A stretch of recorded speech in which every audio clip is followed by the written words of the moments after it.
கர்த்தருக்கு ஸ்தோத்திரம். Hi friends, இன்னைக்கு நான் உங்கள் கூட பைபிள்ல இருந்து சில வசனங்களை ஷேர் பண்ண போகிறேன். பைபிள் இருந்தால் இப்போ திருப்பிக்கங்களேன். சங்கீதம் 103வது அதிகாரத்தில் 1-5வது வசனம். Turn your Bible to Psalm 103 verse 1-5. பாப்போமா வாங்கலாம். என் ஆத்துமாவே கர்த்தரை சோத்திரி, என் முழு உள்ளமே அவருடைய பரிசுத்த நாமத்தை சோத்திரி. என் ஆத்துமாவே கர்த்தரை சோத்திரி, கர்த்தர் செய்த சகல உபகாரங்களும் மறவாதே. அவர் என் அக்கிரமங்கள் எல்லாம் மன்னித்து என் நோய்களை குணமாக்கி என் பிராணனை அழிவுக்கு விலக்கி மீட்டு என்னை கிருபையினாலும் இரக்கங்களினாலும் முடிசூட்டி நன்மையினால் என் வாயை திருப்தியாக்குகிறார்.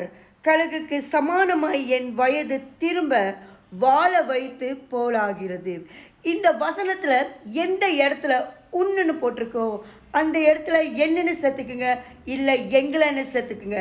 இது ரொம்ப ஒரு ஆசீர்வாதமான வசனம். இதை எப்போ எங்கே வேணாலும் நீங்கள் சொல்லலாம். நீங்கள் கொஞ்சம் இதை மெமரைஸ் பண்ணிக்கிட்டீங்கன்னா God bless you.